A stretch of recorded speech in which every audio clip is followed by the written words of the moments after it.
Alhamdulillah, wassalatu wassalamu ala rasulillah wa ala alihi wa sahbihi wa man walah, amma ba'd.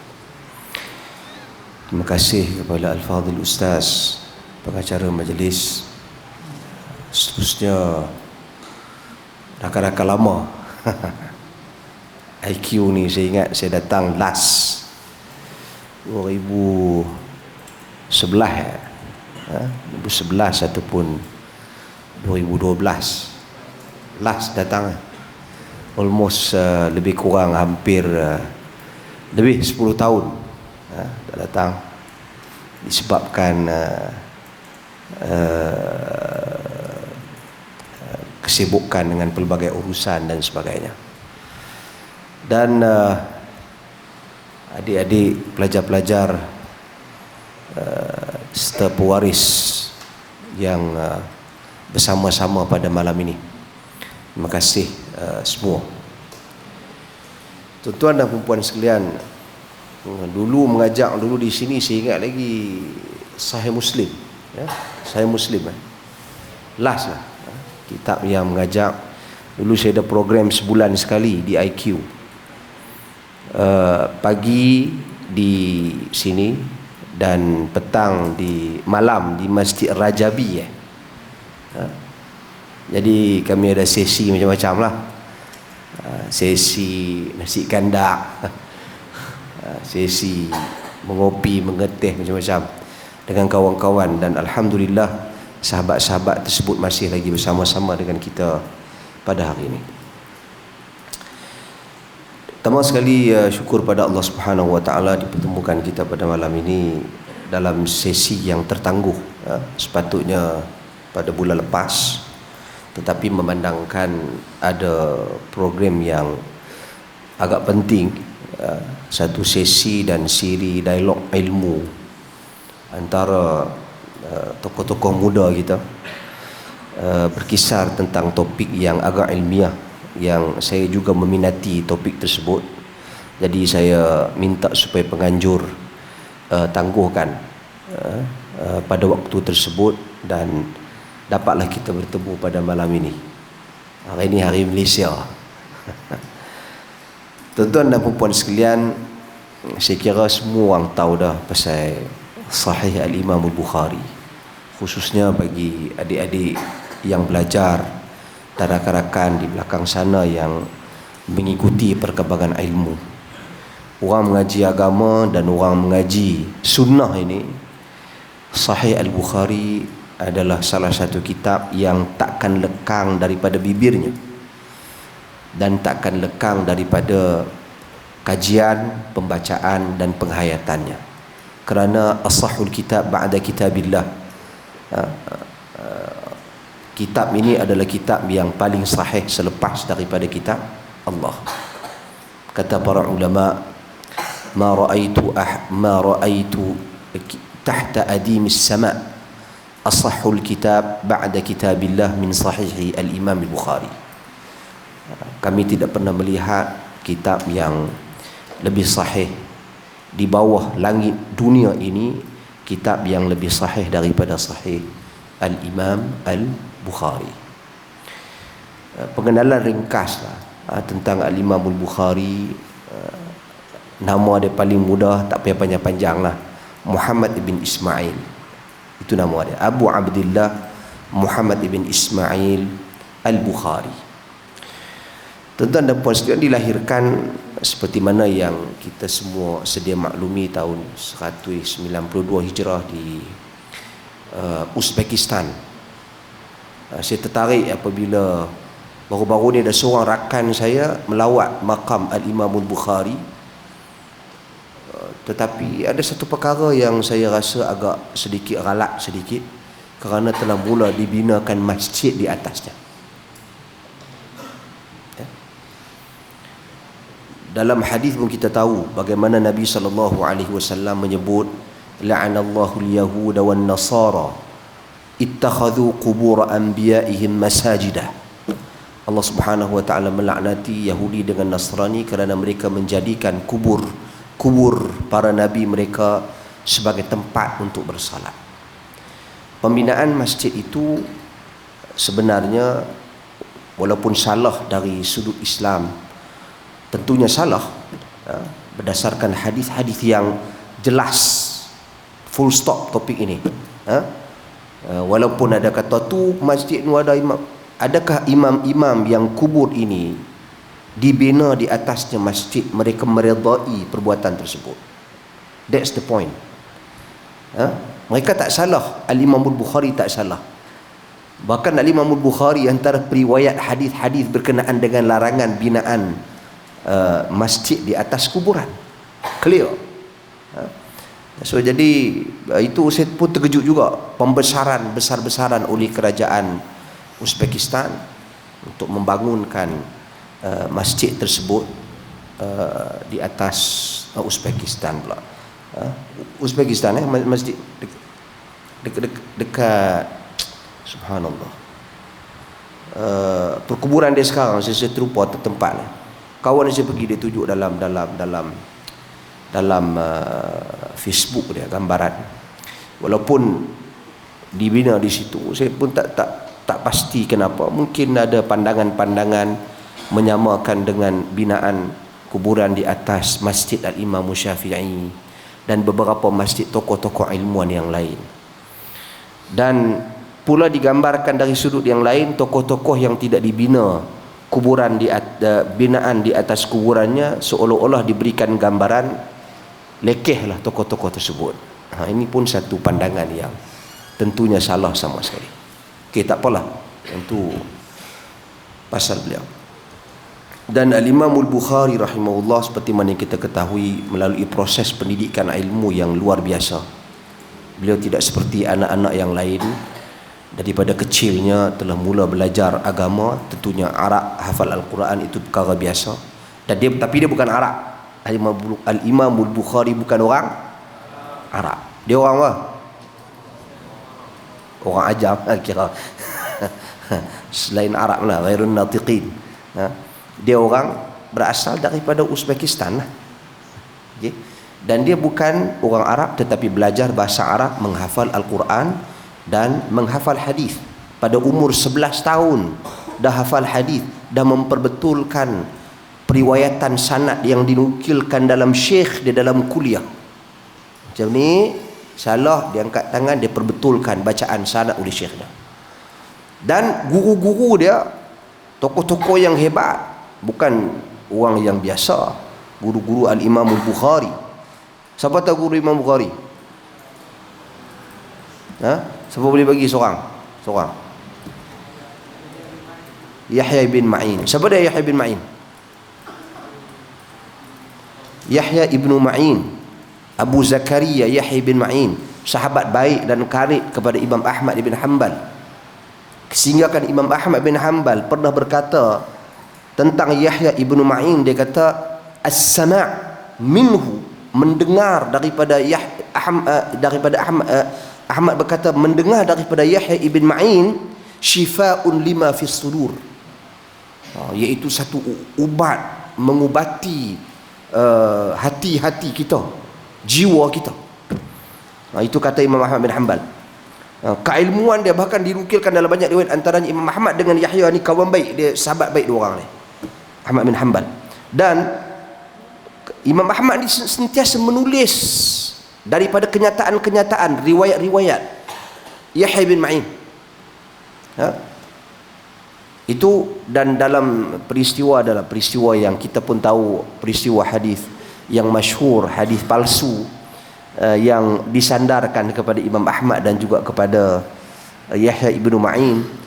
Seorang lelaki yang berceramah selepas daripada sembahyang asar di sebuah masjid di Baghdad pada waktu itu.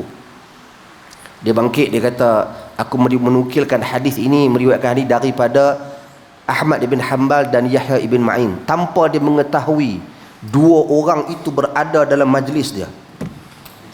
Dan Imam Ahmad dan Imam Yahya bin Ma'in tengok lelaki ni heran, dia lelaki ni Muhammad ni memang hadis tu kan masyhur kan, hadis berkenaan dengan kelebihan la ilaha illallah.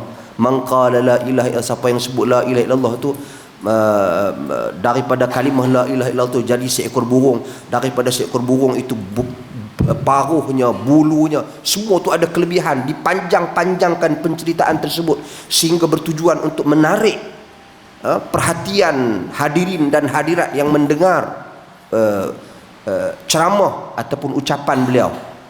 Sehingga kan habis-habis ceramah tu Imam Ahmad dengan Imam Yahya bin Ma'in bangkit dan menegur lelaki ni. Dia kata, engkau ambil hadis ni daripada siapa? Dia kata, daripada Ahmad bin Hanbal dan Yahya bin Ma'in. Sedangkan yang bertanya tu adalah Ahmad bin Hanbal dan Yahya bin Ma'in. Ahmad bin Hanbal kata dekat dia, Yahya bin Ma'in ni dia ni sikit, dia tegas. Dia kata, ni aku Yahya, ni Ahmad. Nama kata pembohong ni, dia pandai, dia cakap. Dia kata apa? Dia kata, awak ingat Yahya bin Ma'in dengan Ahmad bin Hanbal hampa dua orang je ke? Ada lagi lain lah. Itu cerita Yahya dengan Ahmad. Demikian juga Imam Ahmad bin Hanbal salah seorang daripada guru kepada Al-Imam Al-Bukhari. Tak perlu saya perkenalkan Imam Ahmad bin Hanbal seorang tokoh yang terlalu hebat, yang dahsyat, orang yang sangat terkenal kerana peristiwa apa? Siapa tahu?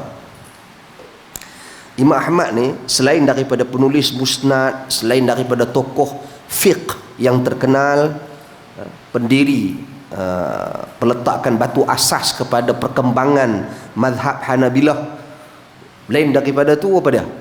Dia terkenal dengan apa? Peristiwa mihnah khalqil Quran. Peristiwa yang beliau berhadapan dengan tekanan pemerintah. Peristiwa apa? Tuduhan, tekanan pemerintah supaya beliau menyatakan Al-Quran itu makhluk. Itu yang terdahsyat. Muhammad bin Hanbal rahimahullah, dan beliau yang menerima tekanan dan siksaan itu tanpa mengubah pendirian tersebut. Kenapa? Kerana beliau tidak mahu kenyataan-kenyataan beliau itu direkodkan dan ditintakan dalam sejarah. Dia tak mahu. Dulu orang nak ubah rakyat, pemimpin nak ubah rakyat, dia ubah ulama. Dia berikan tekanan kepada ilmuan-ilmuan para ulama. Sebab itu salah seorang tokoh Imam Bukhari, siapa seorang lagi yang kena dengan fitnah ni? Ali ibnu Al-Madini. Ini juga guru Al-Imam Al-Bukhari. Dia terkena dengan fitnah ni, tapi dia tak tahan. Dia kena penjara 8 bulan, dia kena pukul, dia kena sebab, dipaksa untuk mengungkapkan kenyataan yang sama. Al-Quran itu makhluk, iaitu akidah Mu'tazilah. Tapi dia tak tahan. 8 bulan dia tak tahan dah, sehingga akan dia mengungkapkan kalimah tersebut. Ali bin Madini pun orang hebat. Kata Imam Zahabi tentang dia apa? Ilaihi al-muntaha ma'rifatu ilalil hadis. Pada dia penghabis dan penghujung ilmu ilal hadis. Ilmu ilal hadis ni kita kata kalau macam ilmu silat ni, silat yang paling tinggi sekali lah. Ilal hadis ni ilmu ilal hadis yang paling tinggi sekali. Sehingga dapat mengetahui kecacatan-kecacatan dan yang tersembunyi di dalam sebuah hadis, kelemahan, kepalsuan, dhaif dan sebagainya. So itu ilmu ilal. Ali bin Madini guru Al-Imam Bukhari ni cukup hebat, tapi beliau tak. Manusia itu manusia, masing-masing ada kelemahan dan kekurangan masing-masing. Dia tak dapat nak tahan siksaan tersebut. Kita pun belum tentu. Tentunya kita lagi tak mampu berbanding dengan Ali bin Madini. Dan moga Allah Subhanahu wa taala mengampuni beliau. Dia bertaubat, dia keluar, lepas tu dia bertaubat. Seperti mana kita pun tahu dalam Al-Quran, Allah Subhanahu wa taala berfirman, illa man ukriha wa qalbuhu mutmainnun bil iman. Kecuali orang-orang yang mereka itu dipaksa sedangkan hati mereka itu mutmainnun bil iman, tenang dengan keimanan. Dia beriman. Ali bin Madini tentunya orang, insya-Allah orang yang beriman kepada Allah Subhanahu wa taala, beriman dengan Al-Quran itu bukan makhluk. Tentunya. Jadi namun ujian adalah ujian kepada manusia. Okey, itu cerita tu guru Al-Imam Bukhari. Saya kena cerita benda ni sikit. Sebab kehebatan Sahih Al-Imam Bukhari ni, dia bermula dengan apa? Bermula dengan orang yang hebat, yang memiliki guru-guru yang hebat, yang melahirkan murid-murid yang hebat. Siapa murid Al-Imam Bukhari? Imam Muslim. Lagi apa lagi? Al-Imam Ibn Khuzaimah. Lagi Al-Imam Sahih pengarang kitab Sahih Ibn Khuzaimah. Okey. Ketiga Al-Imam At-Tirmidzi. Ini semua tokoh-tokoh hadis yang hebat, tanpa kita ragui. Dan di penghujung hayat Imam Bukhari, soal karangan tu tadi kita sentuh. Cerita pasal kitab Sahih Bukhari ini sebenarnya luas, tapi tak pasal saya cuba ringkaskan sekali lagi dengan nukilan daripada satu ceramah Syekh Abdul Muhsin Al-Abbad. Yang ni saya pernah daurahkan dulu 2010. Saya buka-buka baliklah. Pernah daurah dah kitab ni dulu tahun 2010 pasal tulisan Syekh Abdul Muhsin Al-Abbad, Kaifa Nastafid Kutubus Sittah, macam mana, bagaimana kita nak mengambil benefit ataupun manfaat, faedah daripada Kutub Sittah. Okey. Sebelum nak pergi topik itu, Al-Imam Al-Bukhari rahimahullah, beliau mati dalam buangan, mati dalam keadaan terfitnah. Dan fitnah itu sayang sekali. Antara yang terlibat dalam peristiwa pembuangan Al-Imam Al-Bukhari daripada negara, tanah airnya sendiri, gurunya sendiri. Tokoh yang hebat, bukan orang-orang biasa. Al-Imam Muhammad Az-Zuhali. Ini peristiwa yang terkenal, boleh dibaca dan boleh di-google kan. Al-Imam Muhammad Az-Zuhali itu guru dia. Tapi oleh kerana apabila Al-Imam Bukhari pulang ke tanah air sebagai seorang tokoh yang hebat, dikenali ramai. Dulu lain, lah ni lain. Dulu orang tengok kot, sekarang orang tengok kot TikTok, orang tengok kot Facebook, orang tengok kot Twitter dia ni, orang tahu dah. Dulu ni dengar sayuk-sayuk je, dengar, ada di Iraq sana, ada di Hijaz sana, ada seorang lelaki ni, dia duk mengaji hadis ni. Hebat, Al-Bukhari. Dia daripada tempat kita ni, dia pergi mengaji sana, mak dia bawa dia. Dia umur belasan tahun telah dibawa oleh mak dan ayah dan abang dia keluar daripada tempat asal dia, tempat tinggal dia. Pergi ke mana? Pergi ke Hijaz buat umrah. Dia tak balik, dia ditinggalkan oleh mak dan abang dia. Bukan ditinggal macam tu je, maknanya dia tak mau ikut balik. Dia duduk di Hijaz, dia menuntut ilmu dengan orang Hijaz. Jadi orang dengar, siapa dia? Orang tak tahu muka macam mana, cara macam mana, ni macam mana. Jadi bila dengar kata seorang tokoh yang hebat, yang asal di tempat kita, balik-balik pulang ke tempat kita, jadi orang ramai nak kenal. Menyebabkan ada muncul sedikit rasa, wallahu alam, jiwa dan hati manusia di kita pun tak tahu nak menghukumnya. Mungkin ada rasa dengki sikit, hasad sikit, tak puas hati sikit. Dan dialah yang bertanggungjawab menulis surat kepada pemerintah pada waktu itu. Dan Al-Imam Al-Bukhari bila dia balik, dia mengajak kita, diminta untuk mengajar di rumah pemerintah Amir pada waktu itu. Tapi dia menolak. Dia menolak dengan alasan, dia kata kalau nak ilmu, mai kat sini.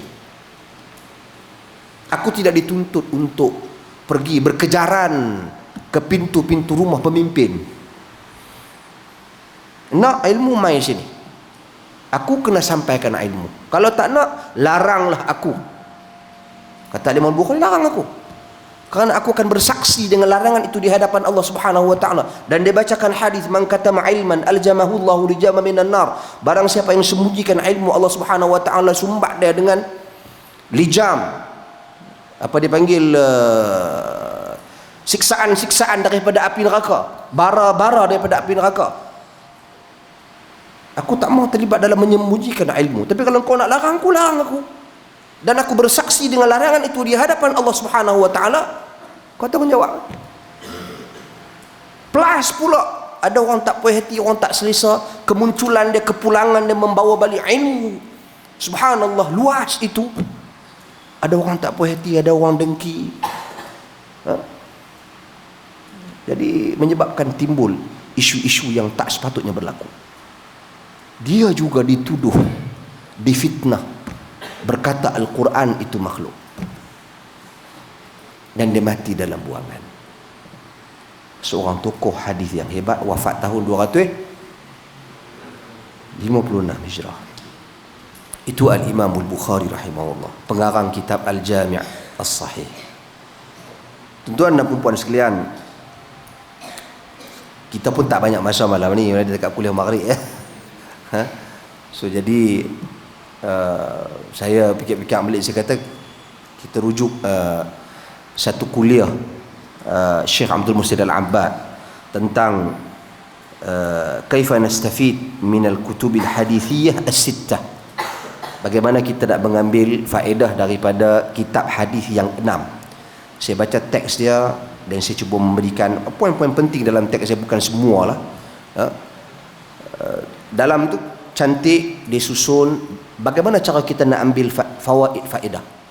Sebab Sahih Al-Bukhari ni kitab yang besar, dan Al-Imam Al-Bukhari ada metod dia dan manhajnya yang tersendiri, sehingga kan tokoh besar seperti Al-Hafiz Ibnu Hajar Al-Asqalani yang mengulas Sahih Al-Bukhari itu dengan nama kitab dia Fathul Bari, syarah Sahih Al-Bukhari. Dia nak sebelum dia nak syarah Sahih Bukhari itu, sebelum dia nak ulas Sahih Bukhari, dia mulakan dengan apa dulu? Muqaddimah dia. Okay. Muqaddimah dia, tajuk muqaddimah dia apa? Hadyus Sari. Hadyus Sari fi muqaddimati Sahih Al-Bukhari. Pasal dia nak cerita metod Al-Imam Al-Bukhari. Contoh-contoh jenis-jenis hadis yang Al-Imam Al-Bukhari bawa, cara penulisan sanadnya, cara penulisan matannya, fiqh Al-Bukhari di dalam sahihnya. Dia bawa semua benda ni, dan dia mempertahankan kritikan-kritikan tokoh-tokoh hadis yang lain terhadap Al-Imam Al-Bukhari. Seperti siapa? Al-Imam Ad-Daruqutni. Ad-Daruqutni ni pun bukan orang cikai, ulama besar hadis, tokoh besar hadis yang dikenali dengan kitab Al-Ilal dia, oleh Imam Daruqutni. Tokoh hebat, antara pengkritik hadis-hadis di dalam Sahih Al-Bukhari. Dan Ibn Hajar Al-Asqalani dalam muqaddimah ini pertahankan benda ni semua. Sebab itu kita nak tahu Sahih Bukhari ni, benda kitabnya luas, besar. Jadi saya kata, kita tengok malam ni kita maghrib, kita pendek sikit, kita lebih santai. Nanti ke depan pula kita buat ada program lain pula, kan? Jadi itu saya katakan, saya ambil satu kuliah Syekh Abdul Muhsin Al-Abbad untuk kita kongsikan pada malam ini tentang Sahih Al-Imam Al-Bukhari, supaya kita faham. Kalau Ibnu Hajar karang sampai muqaddimah Hadyus Sari, kita pada malam ni kita nak ambil poin-poin penting sahaja supaya kita tahu macam mana kita nak ambil manfaat daripada penulisan besar dan agung Al-Imam Al-Bukhari. Tuan-tuan jangan bimbang, kadang-kadang orang ni biasalah, orang kata depa ni ajak orang baca hadis tolak ulama fiqh. Tak. Semua ni pun bila kita baca kitab-kitab hadis pun sekalipun, tentunya kita baca syarah ni daripada ulama-ulama fiqh. Ibnu Hajar nukilkan pandangan fuqaha dalam setiap permasalahan, seperti mana yang kita ketahui Al-Imam Al-Bukhari membawa pendekatan, walaupun pendekatan asal dia adalah pendekatan ahli hadis, tetapi nilai fiqh itu teramat banyak di dalam sahih. Tajuk dia saja Al-Imam Al-Bukhari, tajuk di dalam Sahih Al-Bukhari itu membawa kepada apa? Pemahaman fiqh yang luas. Dialog, wacana ulama-ulama ini, sehingga kan karangan Fiqhul Bukhari fi tarajumih, kefaqihan Al-Bukhari dalam setiap terjemah yang dia letak. Bukan terjemahan, terjemah tu merujuk kepada topik-topik, subtopik di dalam kitab dia. Peletakan hadis-hadis di bawah tajuk-tajuk itu, kaitannya itu ada fiqhnya yang tersendiri. Sebab itu bila kita dengar ataupun baca tulisan kenyataan Syekh Abdul Muhsin Al-Abbad, kita akan mendapati hal-hal itu semua ada dalam Sahih Bukhari. Okay, ini saya baca kenyataan ya. Ini sebenarnya kuliah dia. Dia bagi kuliah ringkas tapi telah dibukukan, dijadikan buku. Bismillah. Qala al-musannifu hafizahullah, berkata Syekh Abdul Muhsin Al-Abbad. Ini saya ambil bahagian Sahih Bukhari jelah. Sahihul Imam Bukhari asahhu kutubi as-sunnah. Sahih al-Imam Bukhari adalah kitab sunnah yang paling sahih, kitab hadis yang paling sahih. Wa mawdu'uhu al-ahadith al-musnadah al-marfu'ah ila Rasulullah sallallahu alaihi wasallam. Topik dia, kandungan dalam dia adalah hadis-hadis yang marfu'. Asas hadis-hadis dia marfu', yakni yang disandarkan terus kepada Nabi sallallahu alaihi wasallam. Wa qad arada al-Bukhari an yakuna kitabuhu kitab dirayah bil idafati ila kaunihi kitab riwayah. Imam Bukhari dia asalnya dia nak kitab dia ni, penulisan kitab dia ni ke arah ilmu dirayah. Siapa boleh bagi tahu maksud ilmu dirayah? Nak bagi hadiah tak bagi. Siapa beritahu? Siapa mengaji, mesti mengaji mustalah hadis kan? Ilmu dirayah dengan ilmu riwayah, apa beza dia?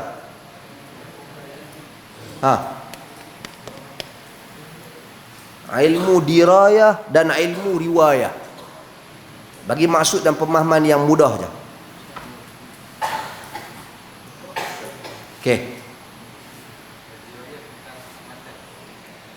Ad-dirayah tentang matan hadis. Okey. Kurang tepat, okey, tapi tak apa. Bagi lagi.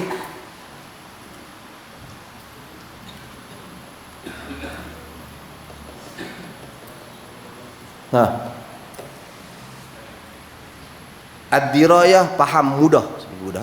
Ad-dirayah ilmu tentang sanad dan matan. Itu ilmu ad-dirayah, mengenal yang sahih dan yang dhaif daripada sanad dan juga matan. Simple. Okey. Tu ad-dirayah. Ilmu ar-riwayah lebih kepada dhabtul alfaz. Lebih kepada apa? Perawi hadis tu, bagaimana kaedah periwayatannya, dengan cara yang bagaimana dia menukilkan, dengan cara dia menulis, dengan cara dia ingat, dhabit dia, hafalan dia. Sebab itu dia akan membawa kepada ilmu apa? Al-jarh wa ta'dil. Nak nilai perawi ni jenis pelupa ke, dia ni jenis penipu ke, suka mencipta hadis-hadis palsu ke, thiqah tak thiqah, kadzab pendusta, lahu waham, dia ni ada kekeliruan sikit, majhul ke, tak dikenali ke. Itu ilmu riwayah. Okay, lebih kepada kaedah periwayatan hadis tersebut. Yang ni dirayah lebih kepada sanad dan juga matan. Ilmu sanad dan juga matan sekaligus. Okay. So jadi itu asal Bukhari, dia nak pergi ke arah dirayah, tetapi tentunya dia juga adalah kitab riwayah, periwayatan. Okey. Dan tentunya bila kata ilmu dirayah ni, dia akan pergi ke lebih luas. Sebahagian daripada ahli ilmu mentarifkan dirayah juga adalah ilmu syarah hadis, matan hadis untuk difahami, fiqh daripada hadis tersebut, hukum hakam daripada hadis tersebut juga dikategorikan sebagai dirayah. Ini sebahagian daripada ahli ilmu. Terus saya kata tadi ada jawapan tu tapi kurang tepat lah. Okay. Tapi okey, no problem. Okay. Pada masa yang sama, kata Syekh Abdul Muhsin Al-Abbad juga, kitabu hadithin wa fiqhin. Kitab ni sebenarnya kitab hadis dan kitab fiqh. Sahihul Bukhari adalah kitab hadis, pada masa yang sama kitab fiqh. Okey. Min ajli dhalik ittaba'a tariqatan tamayyaza biha 'anil Imam Muslim fi sahihi. Disebabkan itu, oleh kerana dia ada kitab hadis dan dia merupakan kitab fiqh juga, Ini yang memberikan perbezaan, comparison bila dibandingkan antara Bukhari dan juga kitab Sahih Muslim. Kehebatan Al-Imam Bukhari di situ. Perbezaannya. Okey, mizah dia. Kelebihan yang ada pada Sahih Bukhari sebab apa? Pada masa yang sama dia adalah kitab fiqh. Sedangkan Al-Imam Bukhari menekankan soal periwayatan hadis itu. Sanadnya, ketepatan teksnya. Kalau nak ketepatan teks tu satu-satu, Sahih Al-Imam Muslim adalah yang terbaik. Tapi kalau kita nak ambil manfaat yang lebih luas, bukan soal teks sahaja, tetapi soal fiqhnya, nilainya, susun aturnya, Al-Imam Bukhari jauh lebih baik. Okey. Kemudian dia kata lagi, وَذَلِكَ بِتَقْطِيعِ الْأَحَادِيثِ وَتَفْرِيقِهَا وَإِرَادِهَا تَحْتَ أَبْوَابٍ. Itu dengan cara apa? Antara kelebihan Sahih Bukhari dengan Sahih Muslim ni, kelebihannya adalah apa antaranya? Dengan dia memotong-motong hadis. Okey, hadis ni dia letak kat sini, kemudian dia potong sikit, dia letak dalam bab yang lain pula. Sebab dia ada tujuan dia untuk memberikan kefahaman. Okey. Dan kemudian kata dia lagi, wa ma'a tikraril ahadith fi mawadhi'in muta'addidatin la yakhli al-maqama min fa'idatin isnadiyatin aw matniyah. Pada masa yang sama dia juga mengulang-ulang hadis. Imam Bukhari terkenal dia hadis yang tikrar, yang berulang-ulang di dalam sahih dia. Pasal apa? Sebab dia yang paling penting adalah hadis tu relate dengan tajuk tu. Ada fiqh yang boleh dirilik dengan tajuk tu, walaupun ia berulang. Dalam kitab solat ada, tapi dalam kitab zakat pun ada. Tak ada masalah berulang-ulang bagi dia. Sebab yang penting ada relate untuk fiqh, faedah fiqhiyah. Okey. Sama ada disebut di sini sebab ada juga hadis yang dia ulang-ulang dari sudut sanad. Dia nak memberikan beberapa gambaran. Ada hadis yang sama, matan yang sama, tapi sanad dia bawa berbeza. Lagi akan disebut ya. Kemudian wadzalika annahu idza awrada al-hadits mukarraran yuriduhu an syaikhin akhar. Itu dengan cara bila dia meriwayatkan hadis yang berulang-ulang, antaranya dia ambil daripada jalan syekh yang lain. Katanya dia dengar daripada syekh ini, okey, hadis yang sama, teks yang sama, lepas tu dia jumpa pula syekh ni pula, hadis yang sama. Jadi dia bagi mileage pada dua-dua syekh ni. Dia sebut nama dua-dua syekh ni, supaya dapat tahu.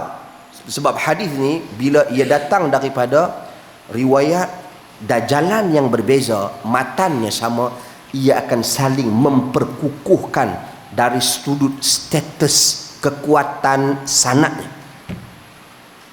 Sebab itu kita dengar hadis hasan li ghairihi, hadis hasan li dzatihi, hadis sahih li ghairihi, hadis sahih li dzatihi. Kita dengar juga hadis dhaif yang yanjabir, hadis dhaif yang la yanjabir, hadis dhaif yang boleh naik taraf jadi hadis hasan li ghairihi. Okey, ada hadis dhaif yang tak boleh naik taraf. Macam mana dia boleh naik taraf ni? Sebab dia datang daripada jalur-jalur yang berbeza dan saling memperkukuhkan antara satu dengan yang lain. Naik status dia jadi hadis hasan li ghairihi. Hasan pasal apa? Hasan pasal kerana riwayat yang lain yang membantu menyokong riwayat tersebut. So itu kata beliau. Seterusnya dia kata, fayustafadu min dhalika ta'addudu turuqil hadis. Dapat manfaat daripada faedah daripada situ adalah kepelbagaian jalan hadis. Wal ahadith allati karraraha isnadan wa matnan qalilatun jiddan tazidu ala al-20 qalilan. Dia kata hadis-hadis yang berulang-ulang sanad dan juga matan sikit saja, tak banyak, sikit sangat dia kata. Lebih kurang 20 hadis. Kama asyara ila dhalika al-hafiz, seperti mana yang diisyaratkan, dinyatakan oleh al-Imam Hafiz Ibn Hajar Al-Asqalani dalam Fathul Bari. Wa kama fi kitab Kashf adh-Dhunun, seperti mana dalam kitab Kashf adh-Dhunun juga. Wa qad dzakartu mawadhi'a tilka al-ahadith fil fa'idah min kitabi al-fawaid al-muntaqah min Fathil Bari wa kutubin ukhra. Dan aku telah memberikan, kata Syekh Abdul Muhsin Abbad, dia kata tajuk berkaitan dengan hadis-hadis ini, faedah-faedah ini telah kunyatakan juga dalam kitab aku yang lain. Nama kitab Syekh Abdul Muhsin Al-Abbad, yang kitab yang lain ini adalah Al-Fawaid Al-Muntaqah min Fathil Bari, faedah-faedah yang dipetik daripada kitab Fathul Bari dan kitab-kitab yang lain juga. وهذه الطريقة التي اتبعها البخاري في تفريقه الأحاديث على الأبواب ترتب عليها وجود بعض الأحاديث في غير مظنتها. Dia kata jalan ini juga, antara jalan ini juga yang Al-Imam Bukhari pilih untuk membeza-bezakan hadis. Okey, hadis ini diletak di bawah bab ini, topik dia. Sebab dalam kitab Al-Imam Bukhari ni dia ada kitab, tajuk kitab besar, Kitabu Al-Iman, kitab pasal iman. Bawah dia ada bab. Ini semua sebab dia ada kaitan, dia ada kaitan antara satu dengan yang lain. Jadi hadis-hadis yang Al-Imam Bukhari letak ni di bawah kitab, di bawah bab ini, kadang-kadang metod Al-Bukhari ni dia letak hadis ni macam tak ada kaitan dengan bab tu. Orang rasa. Sebab tu dia kata kat sini wujudu ba'dil ahadith fi ghairi madhinnatiha. Keberadaan satu-satu hadis itu yang dilihat sepatutnya bukan pada tempat tu. Patutnya duduk dalam bab lain. Hadis ni patut duduk dalam bab apa? Oh, yang ni hadis ni contoh. Kita pun semua tahu. Hadis yang pertama dalam Sahih Bukhari apa dia? Hadis apa? Okey, apa dalam bawah kitab tajuk kitab apa? Apa nama kitab tu? Dia tulis kitab, lepas tu dia letak hadis tu. Kitabu ibadah. Tak. Kitabu Bad'il Wahyi. Kitab penurunan wahyu. Kenapa tak hadir nama-nama lebih niat? Kita fikir tak ada kaitan ni. Sebab tu ke dalam kepala kita sepatutnya duduk dalam bab ibadat Because sebab ibadat dia relate dengan niat. Logiknya macam tu. Sebab tu Syekh Abdul Muhsin Al-Abbad dia bawa contoh. Al-Imam Al-Hakim dia karang kitab apa? Mustadrak. Oh, cakap. Apa tujuan dia karang Mustadrak? Apa dia? Okey. Matlamat dia tulis adalah dia mengkaji syarat-syarat Al-Imam Bukhari dan syarat-syarat Al-Imam Muslim dalam menukilkan hadis-hadis tersebut di dalam kitab mereka berdua. Dia tengok Bukhari syarat macam ni, Muslim syarat macam ni. Tapi dia rasakan ada hadis-hadis yang menepati syarat keduanya, tapi dia tak bawa keluar pun dalam kitab dia. Jadi dia karang Mustadrak. Istidrak ni maksudnya dia tengok balik apa-apa yang terlepas pandang oleh Al-Imam Bukhari yang menepati syarat keduanya, Bukhari dan Muslim, maka dia karang Mustadrak.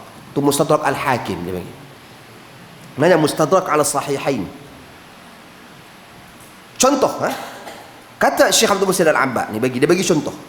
فظن بعض العلماء خلو الكتاب منها كما حصل للحاكم في المستدرك حيث استدرك على البخاري أحاديث. Sebagian ulama ni dia kata mereka menyangkakan bahawasanya hadis ini sepatutnya ada dalam kitab Sahih Bukhari di bawah tajuk sekian-sekian dan menepati syarat Al-Imam Bukhari, tapi tak ada. Contoh dia Al-Imam Al-Hakim. Ada beberapa hadis dan Syekh Abdul Muhsin Al-Abbad berkongsi.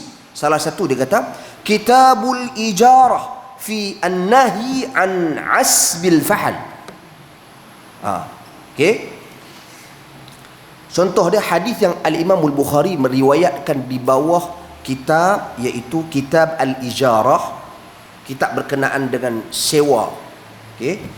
Iaitu tentang larangan asbil fahal, kawinkan haiwan. Contoh, siapa-siapa ada lembu, okey, Dia bawa lembu dia, lembu bakar. Lembu bakar, dia pergi bawa, dia pergi kahwinkan dengan betina kawan dia. Lepas tu ambil charges. Dia cah lah, betul lembu bakar dia elok. Bakar lembu Somalia pula apa? Wagyu. Kok sini ada orang bela lembu Wagyu. Dia pun bela lembu, dia kata, boleh bagi kahwin lembu hang dengan lembu aku ni. Aku lembu Somalia, yang ni lembu Wagyu, Japan. Hak mahal. Jadi dia kata, boleh tak kita try kacuk tengok, kahwin tengok. Contohlah Jadi dia bawa ni, pergi ni, dia bayar dengan mengharapkan hasil benih itu dapatlah lembu apa Somalia Wagyu contohnya. Jadi lembu tu jadi besar macam. Itu harapan dia. Jualan itu ada dalam hadis Nabi SAW larang. Walaupun ada perbahasan fiqh dia, mungkin saya sentuh lagi. Tapi asasnya ada larangan. Okay. Kitab ni Imam Bukhari letak bawah topik apa? Al-ijarah, bab sewa menyewa. Al-Hakim, Al-Imam Al-Hakim, dia baca Sahih Bukhari, dia tengok dalam Kitabul Buyu', kitab bab jual beli. Dia kata apa kat sini? Dia kata faqad istadrakahu Al-Hakim 'ala Al-Bukhari fawaham. Al-Hakim dia bawa hadis ni, dia letak dalam sahih dia. Sepatutnya Mustadrak Al-Hakim tu collection hadis-hadis yang Al-Bukhari dan juga Muslim terlepas pandang, sepatutnya. Dia bawa hadis ni dalam kitab dia juga. Sebab apa? Sebab dia menyangka Al-Bukhari terlepas pandang hadis ni. Pasal apa? Sebab dia cek, kata Ibn Hajar Al-Asqalani, kata qad faqad wahama fi istidrakihi wa huwa Al-Bukhari kama tara wa ka'annahu lamma lam yarahu fi kitab al-buyu' tawahhama anna Al-Bukhari lam yukharrijhu. Dia kata apa? Kata Ibn Hajar, dia kata telah bersangka Al-Imamul Hakim, dia menyangka bahawasanya Al-Imamul Bukhari ni terlepas pandang. Sepatutnya hadis ni ada dalam Kitabul Buyu', kitab bab jual beli. Tapi dalam Kitabul Buyu' Sahih Bukhari, hadis ni tak ada. Hadis ni duduk dalam Kitabul Ijarah, kitab berkenaan dengan sewaan. Jadi Al-Hakim kata dalam Bukhari tak ada hadis ni. Jadi aku letak dalam kitab aku.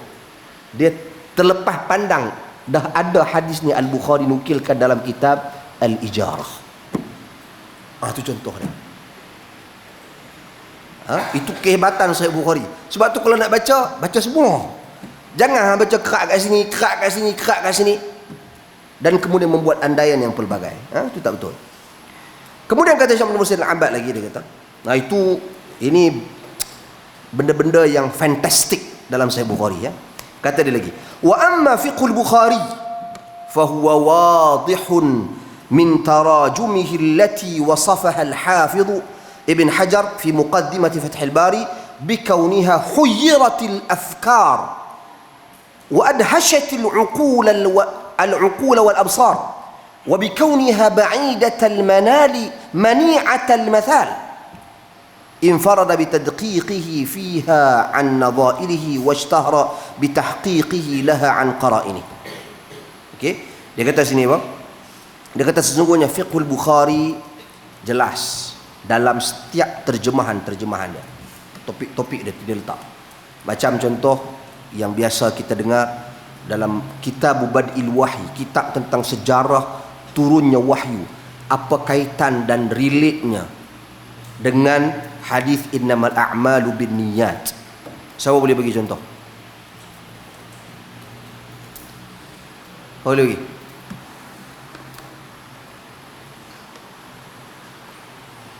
Boleh bagi? Apa kaitan dia hadis niat dengan hadis turun wahyu, dengan tajuk kitab turun wahyu?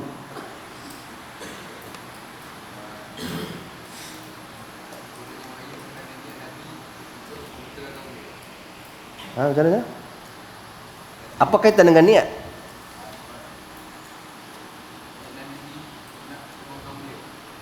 Okey, perlu niat yang ikhlas. Sebab apa? Sebab turun wahyu kepada siapa? Kepada Nabiyyun Mursal, Nabi yang diutuskan. Bila kata Nabi yang diutuskan itu, utus untuk menyampaikan. Sebab itu Nabi SAW ketika mana apa? Peristiwa Hajjatul Wada' di Arafah, apa kata Nabi SAW? Apa kata umat kepada Nabi bila Nabi tanya umat tentang apa yang telah ku sampaikan? Kata apa? Umat kata kepada Nabi, sahabat kata kepada Nabi, qad ballaghta ar-risalah. Engkau telah sampaikan risalah. Sehingga kan Nabi SAW sebut apa? Allahumma ashhad. Ya Allah, ni bersaksi ni. Daripada bersaksi ni. Supaya Nabi SAW nak maklumkan kepada umat bahawasanya Nabi telah sampaikan risalah. Tugas Nabi sampaikan risalah. Penyampai risalah, pendakwah yang sampaikan agama Allah, ikhlas kena jadi asas. So itu poin dia, related dia. Tapi tak kena ulas ya. Jadi kalau orang yang dia tak baca benda ni, dia kata mengaruk Bukhari ni, pedia, tak ada kaitan. Pasti dia pun duk baca apa? Turun wahyu. Mesti kena cerita bab Quran turun macam mana. Walhal betul, selepas hadis itu, hadis-hadis yang menceritakan tentang penurunan wahyu. Hadis Aisyah contohnya. Cerita tentang peristiwa Jibril, cerita tentang bagaimana wahyu turun. Seperti apa wahyu turun? Kasal salati al-jaras contohnya, seperti loceng yang berdesing. Contoh. Itu semua disebut di dalam hadis, dalam topik kitab yang sama. Tapi awalan dia tu dia bagi kasih lain macam sikit. Sebab fiqh al-Bukhari. Kemudian sikit wa min manhaj al-Bukhari fi sahihihi, dan antara manhaj Imam Bukhari dalam sahihnya, annahu qad yarwi al-hadith fi mawdi'in wahid bi isnadain an shaykhain. Dan antara manhaj metod al-Imam al-Bukhari adalah dia meriwayatkan hadis dalam satu tempat, di satu tempat dengan dua sanad daripada dua syekh, yang mana saya katakan tadi, fayaj'alu al-matna lisy-syaikh ats-tsani minhuma, tetapi matan dia letak pada tok syekh yang kedua. Contoh, saya ambil riwayat daripada jalan syekh ni sampai ke belakang, sampai ke ustaz dah. Syekh hujung ni pula daripada depan ni sampai ke ustaz dah. Okey, tapi di syekh yang kedua ni saya letak matan dekat sini. Itu antara metod al-Imam al-Bukhari. Tujuan dia apa? Tujuan dia nak menggambarkan kepelbagaian jalan sanad. Kerana bila ada sanad yang banyak, itu yang jadi hadis mutawatir, hadis aziz, hadis masyhur. Pasal apa? Bergantung kepada jumlah perawi hadis. Itu akan memberikan kekuatan kepada nak strengthen, kukuhkan. Ini riwayat ni mustahil tipu ni. Sebab tu macam apa maksud hadis mutawatir?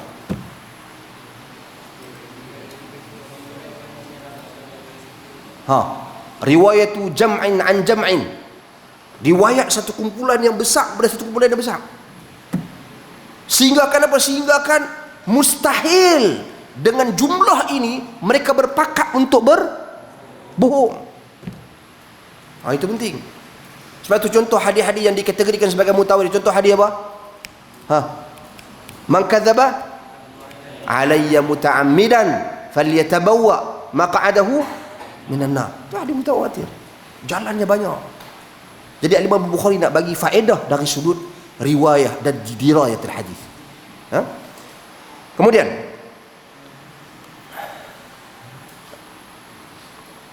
benda yang sama itu dinukilkan juga, disebut Hafiz Ibn Hajar Al-Asqalani menyebut benda yang disebutkan tadi. Wa min manhaj al-Bukhari aidan, dan antara manhaj Bukhari lagi dalam sahihnya, annahu idza marrat bihi lafdhatun gharibatun tawafaqa kalimatan fil Quran ata bi tafsir tilka al-kalimati allati min al-Quran. Antara metod Imam Bukhari juga dalam sahihnya, sekiranya berlalu ataupun ada lafaz yang gharib ni lafaz yang agak asing, maksudnya untuk difahami, yang mana lafaz itu menepati kalimah seperti mana di dalam Al-Quran, dia akan datangkan tafsir bagi kalimah itu seperti mana yang dinukilkan di dalam Al-Quran. Lepas tu dalam sebagian ulama kumpul tafsirul Bukhari. Sebab apa? Sebab dia tafsirkan ayat Al-Quran yang dinukilkan, yang dia berikan tafsiran. Kenapa? Kerana ada perkataan-perkataan gharib yang asing dalam hadis, yang related dengan perkataan-perkataan di dalam Al-Quran yang dia bawa kepada tafsiran. Nah, so itu dia buat. Fayakunu bidzalika jam'i baina tafsiri gharibil Quran wal hadis. Cara dia macam mana? Dia himpunkan tafsir gharibil Quran, tafsir perkataan-perkataan dalam Al-Quran yang gharib dengan perkataan-perkataan dalam hadis yang gharib. Gharib di sini maksud asing, bukan hadis gharib. Hadis gharib lain perbincangan dia. Gharib, mutawatir, masyhur, aziz, gharib. Ini topik lain. Ini topik lebih kepada jumlah perawi hadis seperti kita sebutkan tadi dalam meriwayatkan hadis tersebut. Ini gharibul hadis, ini merujuk kepada hadis-hadis yang perkataan-perkataan dia agak asing untuk difahami, yang memerlukan kepada tafsiran. So Imam Bukhari himpunkan penjelasan ini di dalam sahihnya. Kemudian wal Hafidz Ibnu Hajar alaihi rahmatullah, Ibn Hajar berkata, kata Syekh Abdul Muhsin Ibn Hajar, tamakkana min ma'rifati istilahat al-Bukhari wa manhajihi min sahihihi. Ibn Hajar dia orang yang telah menekuni istilah-istilah ataupun perkataan-perkataan yang digunakan oleh Al-Imam Al-Bukhari di dalam sahih dia. Dia faham. Sebab dia tekuni semua benda tu, dia dah analisa, dia dah buat semakan, dan tentunya dia yang pensyarah ataupun yang mengulas Sahih Bukhari yang terhebat. Walaupun ada dikatakan bahawasanya dia banyak menukilkan ulasan-ulasan Sahih Al-Bukhari itu daripada Al-Imam, guru beliau, Al-Imam Ibnu Al-Mulaqqin. Ibnu Al-Mulaqqin ini ada satu kitab beliau yang hebat, yang cetakannya itu datang lebih lewat daripada Fathul Bari disebabkan susunan manuskrip asal itu berterabuk sikit, jadi baru ditemui. Tapi baru temui pun dah puluhan tahun dah lepas, tapi dilewat daripada cetakan Fathul Bari, iaitu Al-I'lam bi Syarhi Umdatil Ahkam. Kitab Umdatul Ahkam ni adalah kitab, kita pun tahu, kitab hadis-hadis yang menghimpunkan hadis-hadis fiqh, hadis-hadis hukum daripada Bukhari dan Muslim, iaitu hadis yang muttafaqun alaih, yang disepakati oleh Bukhari dan Muslim. Al-I'lam bi Syarhi Umdatil Ahkam, karangan siapa? Al-Imam Ibnu Al-Mulaqqin, tok guru kepada Al-Hafidz Ibn Hajar. Okey, sebahagian daripada ilmuwan berkata Ibn Hajar menukilkan banyak daripada tulisan gurunya Al-Imam Ibn Al-Mulaqqin. Itu biasa, anak murid tak nukil daripada guru, nak nukil daripada siapa lagi? Kita mengaji, guru kita bagi panduan yang betul, sahih, tepat, kita nukil lah kerja, apa masalah? Sebab ada orang kerja dia cari benda ni, kerja dia cari kelemahan-kelemahan dan kekurangan ulama. Tujuan dia nak abang apa? Dia nak abang dia hebat, itu je lah. Kerja kita tak, kerja kita pertahankan ulama, kerja kita meletakkan sangkaan yang baik kepada ulama. Tapi ulama yang betul lah, bukan ulama yang raplah, bukan ulama yang mengarut lah. Kerja nak menari ya. Okey. Kemudian tuan-tuan dan puan sekalian, dia kata waqad zakartu fi kitabi, Syekh Abdul Muhsin Al-Abbad menyebut, aku telah menyatakan hal ini dalam kitabku seperti mana yang disebut tadi, Al-Fawaid Al-Muntaqah min Fathil Bari wa kutubin ukhra, jumlatun kabiratun min al-fawaid al-muta'alliqati bidzalika min al-faidah. Aku bagi contoh-contoh yang banyak dalam kitab aku itu berkaitan dengan hal tersebut, yakni bagaimana mustalahat, istilah-istilah yang digunakan oleh Al-Imam Al-Bukhari, maksudnya dan penerangannya dan faedahnya dalam kitab yang dikau oleh Syekh Abdul Muhsin Al-Abbad. Nanti bila-bila boleh ke lapangan, boleh google kitab ni pun ada, Al-Fawaid Al-Muntaqah, faedah-faedah yang dipetik daripada Fathul Bari, kitab Syarah Sahih Bukhari ni, oleh Syekh Abdul Muhsin Al-Abbad. Okey, last, penegangan terakhir, Yang lain tu tak ada banyak sangat disebut. Yang last sekali dia kata wali ahammiyati sahihil Bukhari laqiya inayatan min al-ulama'i fi mukhtalafil usur. Oleh kerana kepentingan Sahih Al-Bukhari ini, tentunya dia mendapat inayah dan mendapat perhatian serius oleh para ulama daripada sepanjang zaman-zaman yang berbeza. Dia meninggal wafat tahun bila? 250 Hijrah. Tapi perbahasan topik bukan sahaja tentang kitab dia, tentang diri dia sampai ke hari ini. Sampai ada apa ni, yalah seorang ustaz ni baru ni sampai nak bercakap, dia pun nak bercakap pasal Bukhari juga. Bukhari tak faqih, dia pun nak bercakap juga. Sampai ke tahun 2023 orang masih bercakap pasal Bukhari lagi. Kita mempositifkan usaha Al-Imam Al-Bukhari, tapi ada orang dia cuba menegatifkan usaha tersebut. Walaupun dia kata dia sebenarnya dia bukan tak negatif, dia bersangka Imam Bukhari, tapi dia melihat bahawasanya Bukhari ni ahli hadis bukan ahli fiqh. Ini semua sebenarnya usaha-usaha menegatifkan kebaikan Al-Imam Al-Bukhari. Sedangkan kita katakan tadi bertanggungjawab kita mempertahankan, kerana menimbulkan keraguan kepada seorang tokoh ahli sunnah. Tujuannya apa? Tak lain tak bukan untuk menafikan kebaikan kitabnya. Kita tak kata ustaz tu macam tu, tak, tapi itulah matlamatnya asal. Mustasyriqin yang menimbulkan hadis-hadis dalam Sahih Al-Bukhari. Hadis pasal apa? Hadis ni bahaya, pemikiran bahaya, ajak orang supaya bunuh orang lah, apalah. Kan baru-baru ni pasal hadis 40 pun, hadis tu pun ada dalam Sahih Bukhari juga. Umirtu an uqatilan nas. Uqatilan nas, jadi saya dah ulas lah benda tu. Boleh tengoklah. Dan kita pun nak geram juga. Tujuan-tujuan mustasyriqin ini matlamat depa. Kita ustaz-ustaz dok pi bagi idea buat apa kat depa. Depa adalah pekak. Kita pi bantu lagi untuk mereka terus pekak. Sepatutnya kita bantu dan guide depa pulihkan balik cara mereka berfikir. Janganlah buka ruang. Kita kena defend.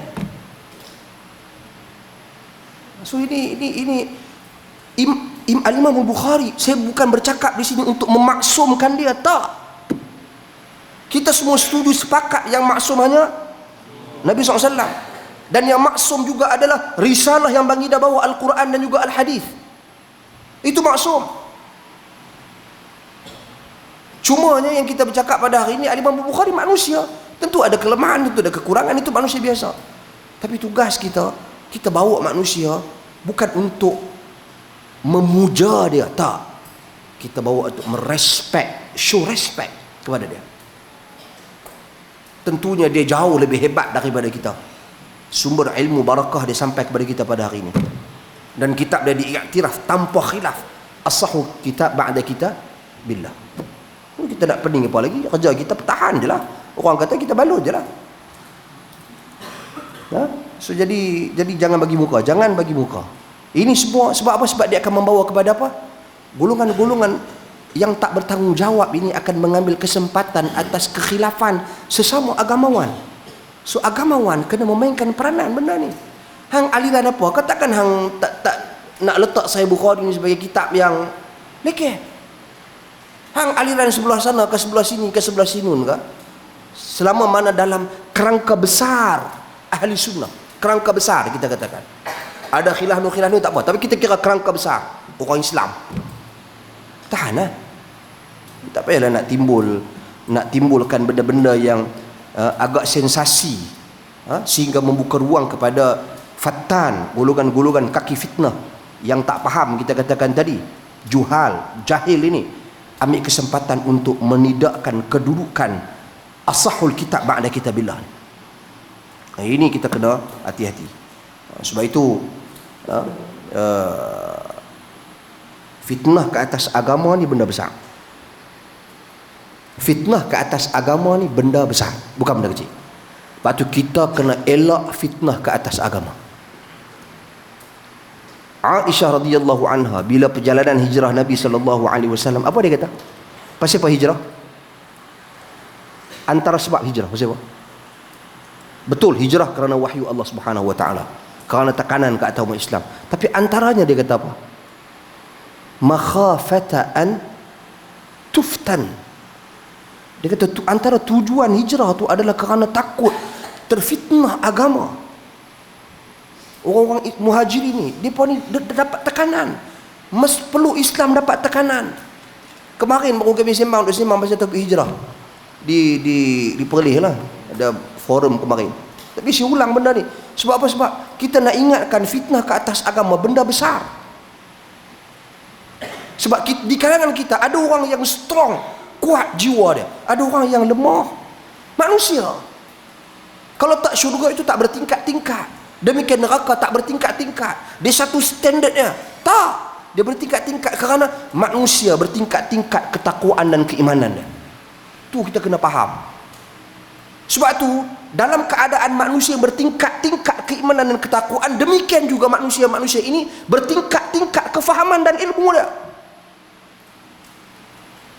Sebab tu jangan buat tak ketahuan hala sehingga menimbulkan satu isu yang orang tak faham ni, dia buat jadi isu, dia buat jadi masalah. Sebab itu tujuan hijrah. Di kalangan sahabat-sahabat Nabi radhiyallahu anhum ajma'in, ada yang strong, ada yang bertahan, ada yang Allah tak payah nak pindah. Semua itu berlaku dalam sirah. Sebab tekanan yang dihadapi oleh Nabi dan sahabat radhiyallahu anhum ajma'in bukan satu tekanan yang biasa, tapi tekanan yang luar biasa. Tu sebab tu kita bila kita mengaji macam ni, kita ambil bab ni, tahu sikit sebanyak pasal kepentingan kitab ni, kita ni jadi defender yang mempertahankan frontier ataupun frontliner, orang yang di depan. Macam ketika kita duk covid tu, frontliner kita lagu ni lah pada Sahih Bukhari, pada Al-Quranul Karim dan Sahih Bukhari, lagu dulu kita pada Al-Imamul Bukhari sendiri. Kritikan tu benda biasa, pandangan-pandangan yang berbeza dalam soal hadis dan sebagainya, itu perkara biasa yang ada banyak benda kebaikan di sini. Kita nak cari benda-benda yang cekenek ni untuk kita nak dialog dan besar-besarkan dan buruk-burukkan ahli ilmu. Okey. Wa kana ala ra'si alladhina waffaqu lil inayati bihadzal kitab wufiqu lil inayati bihadzal kitab Al-Hafidh bin Hajar Al-Asqalani. Dan antara yang kepala yang mengepalai kumpulan-kumpulan ulama yang memberikan inayah, fokus, bantuan, sokongan dan dukungan terhadap kitab Sahih Al-Bukhari ini, iaitu siapa dia? Ibnu Hajar Al-Asqalani. Dia karang apa? Dia karang kitab Fathul Bari. Banyak kali sebut lah. Syarah Sahih Al-Bukhari. Itu kitab yang terbaik. Dan Syekh Abdul Muhsin Abbad ni dia cerita banyak pasal kitab-kitab ni pun kita kena tengok juga. Bukan beli kitab saja.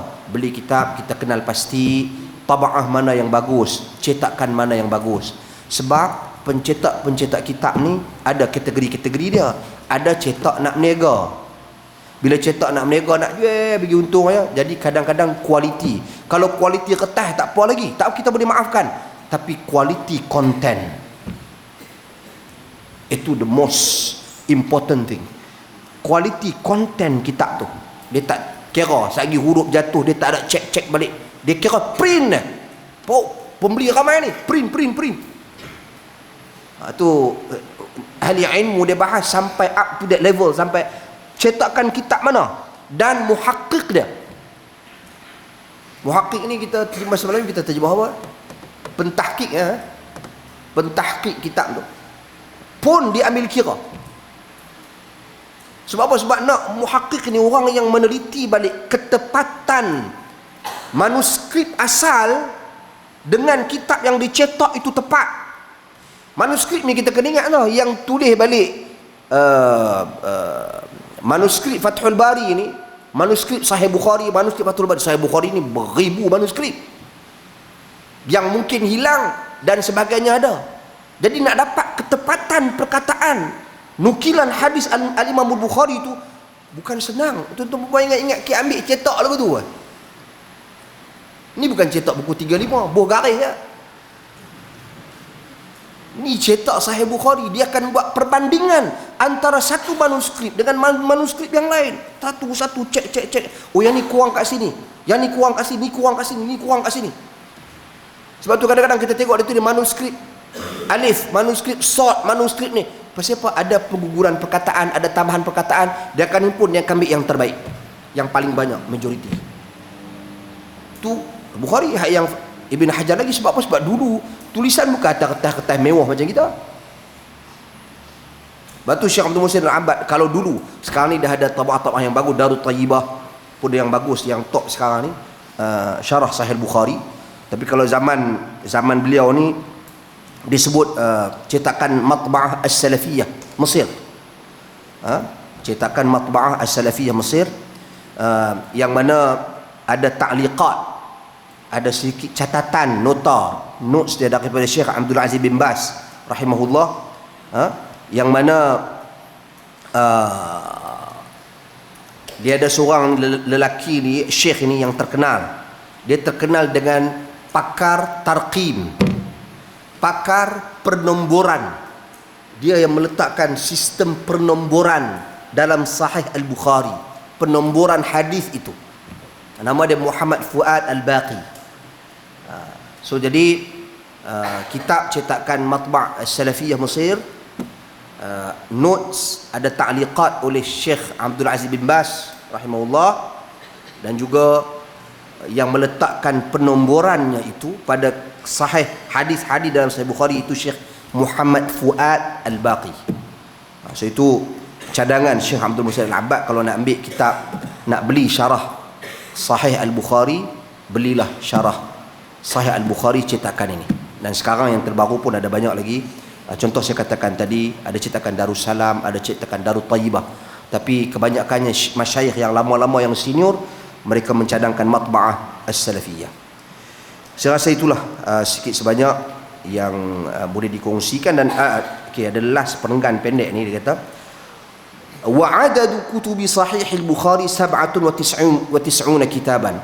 Jumlah tajuk kitab dalam Sahih Bukhari itu ada 97 kitab, dan jumlah hadis-hadis yang bertikrar, yang berulang-ulang, seperti mana tarqim, penomboran yang diletak oleh Syekh Muhammad Fuad Al-Baqi, 7,563 hadis keseluruhannya, termasuk hadis yang berulang-ulang. Dan di dalam Sahih Al-Bukhari ada hadis yang 22 hadisan thulathiyan.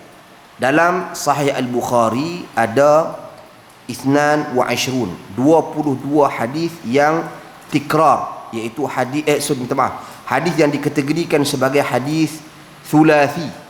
Okey. Hadis thulathi ini, maksud hadis thulathi ini hadis yang a'la sanad. Sanad yang minta bukan a'la sanad, dia panggil sanad yang paling pendek. Antara Al-Imam Al-Bukhari dengan Nabi itu 3 orang. Okey, dan antara contoh yang ni saya petik daripada luar, contoh dia antaranya hadis Nabi SAW, hadatsana Makki ibn Ibrahim. Al-Imam Al-Bukhari dengar hadis daripada Makki ibn Ibrahim, hadatsana Yazid bin Abi Ubaid an Salamah. Okey, qala sami'tu an-nabiy sallallahu alaihi wasallam qala. 3 orang daripada Imam Bukhari sampai pada Nabi SAW.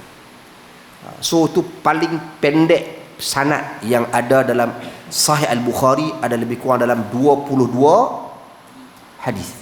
Dia panggil hadis thulathi. Thulathiyat. Itu dia punya value dia. Dia kena ingat lagi pendek sanad ni, dari satu sudut lagi bagus. Dalam keadaan Al-Imam Al-Bukhari, antara syarat dia yang tidak ada pada mana-mana penulis hadis yang lain. Tak ada.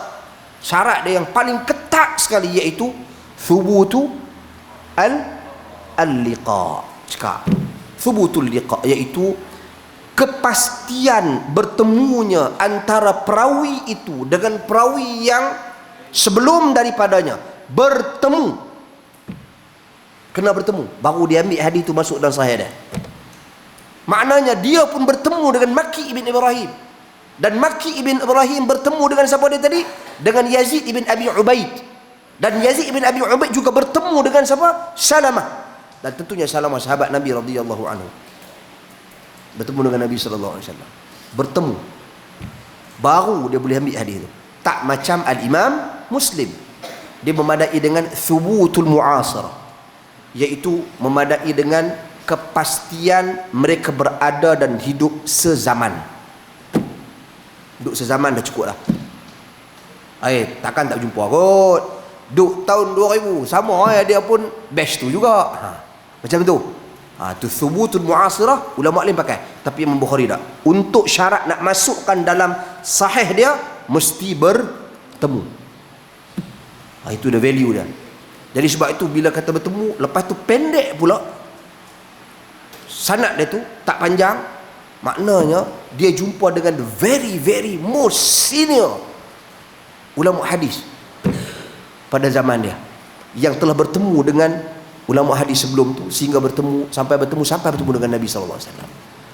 So itulah sedikit sebanyak gambaran sahih Al-Imam Al-Bukhari yang kita manfaatkan daripada tulisan ataupun kuliah Syekh Abdul Muhsin Al-Abbad.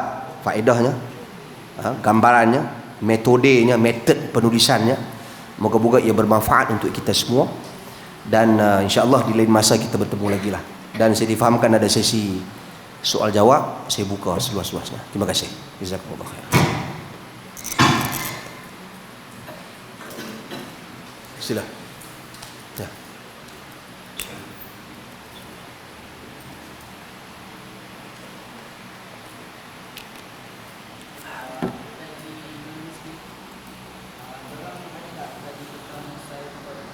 Siapa dia?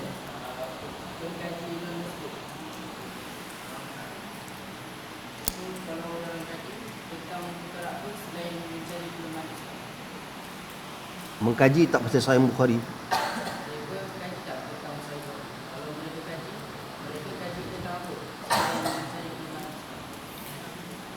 Okey, dia ada soalan dia, ada tak orang bukan Islam mengkaji pasal Sahih Bukhari dan juga Muslim? Kalau dia mengkaji, selain daripada mencari kelemahan, dia kaji pasal apa? Ada saja ramai yang mengkaji pasal Sahih Bukhari dan Muslim. Dan antara yang terkenal, saya minta maaf, saya terlupa nama dia. Pasal sekarang ni orang dah tak pakai ada kitab tu. Sebab apa?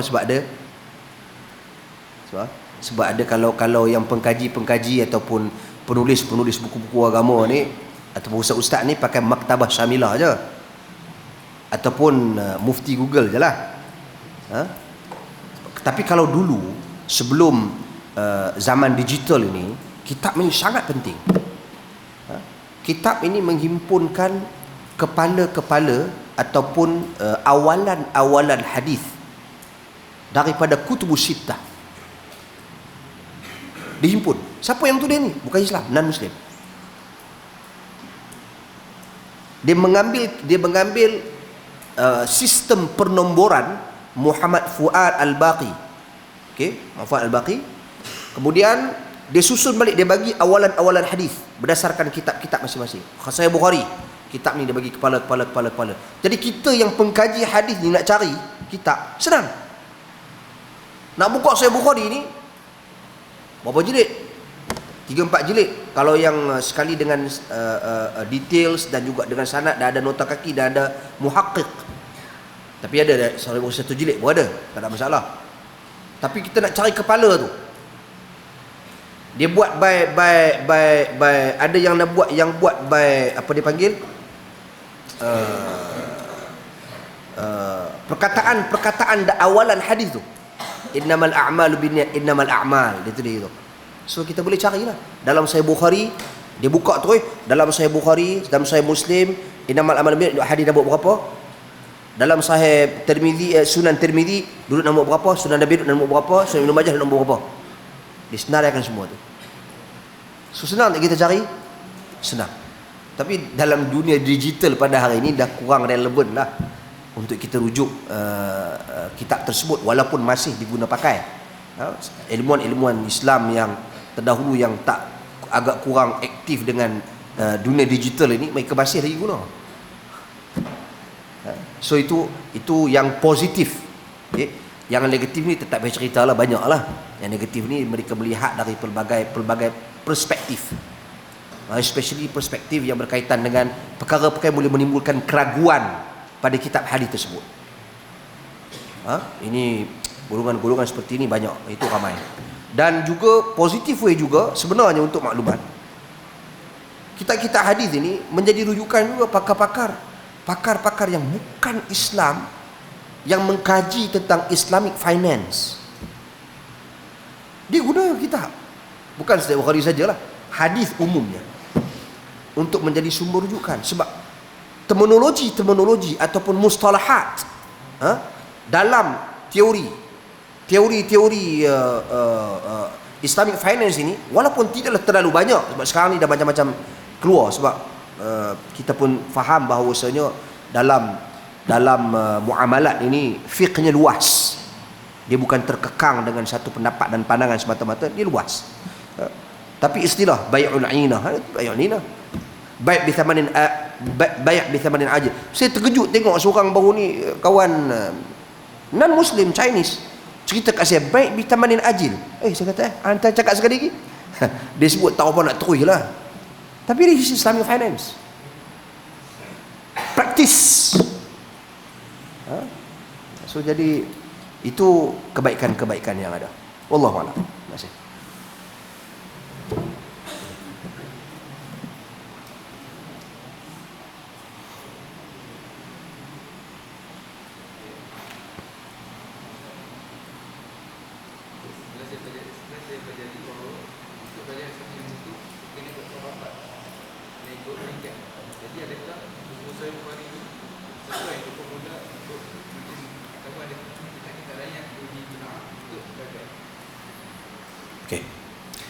Soalan yang bagus. Nak mengaji kitab ni, pandangan nak mengaji Islam ni, kita mengaji ikut tabaqat, peringkat-peringkat. Tuan-tuan dan puan sekalian, ilmu agama ni kita kena mengaji daripada fundamental, asas. Sebab itu kalau kita tengok pengajaran Nabi SAW kepada para sahabat pun, para sahabat Nabi pun, dia back to the basic, the fundamental, asas dia. Walaupun berada dalam masyarakat Quraisy yang pada ketika itu isu sosial ni teruk sangat, zina, tawah telanjang, maki orang, kahak atau kahak? Tahu tak? Kahak ni kira macam orang kata apa, samsing kampung lah. Samsing, bahasa-bahasa kasar mereka guna dan keras. Okay? Tapi fokus Nabi apa? The fundamental dulu. Fundamental tauhid, akidah. That's the fundamental, asas. Dan sebab itu kalau kita tengok kemudian tentunya selepas itu pergi kepada ibadah, pergi akhlak ibadah, ia datang bersekali dalam pembentukan syakhsiah seorang Muslim. You tak boleh kata aku tak mau belajar ibadah dulu, aku nak mengaji akhlak dulu. Kadang-kadang dia salah faham dengan kata-kata ulama. Betul, ulama-ulama ni menyebut kata kami belajar akhlak puluhan tahun, kemudian baru kami mengaji as-sunnah. Akhlak dia ambil mengaji mana kalau bukan daripada hadis Nabi SAW? Daripada hadis Nabi lah tu. Cuma maksud dia praktis, faham, belajar, adapt benda tu. Dia assimilate dengan hidup dia. Dia selaraskan dengan kehidupan dia. Itu maksud dia. Kemudian baru dia mendalami lagi ilmu. Bukan kata dia tinggal benda lain semua, dia mengaji akhlak tu je. Salah faham. Itu dia datang sekali. Tauhid asas dan yang lain datang sekali. Cuma kita berbalik lebih detail untuk menjadi penuntut ilmu. Itu cerita lain. Orang awam dia fundamental asas agama, kemudian dia kena mengaji untuk beramal. Dia belajar untuk beramal. Kalian belajar untuk beramal tu nombor satu. Ada ilmu beramal. Kemudian kalian sebagai da'i untuk sebarkan dan sampaikan, share. Dan bagi orang awam pun yang bila dia dah faham, tugas dia adalah share, sampaikan dengan cara dia, dengan kapasiti dia. Dan di kalangan kita dia akan ada automatically, dia akan ada peringkat dia, tabaqat dia. Kamu nak share macam mana? Contoh, Nabi SAW hantar siapa orang yang awal hijrah?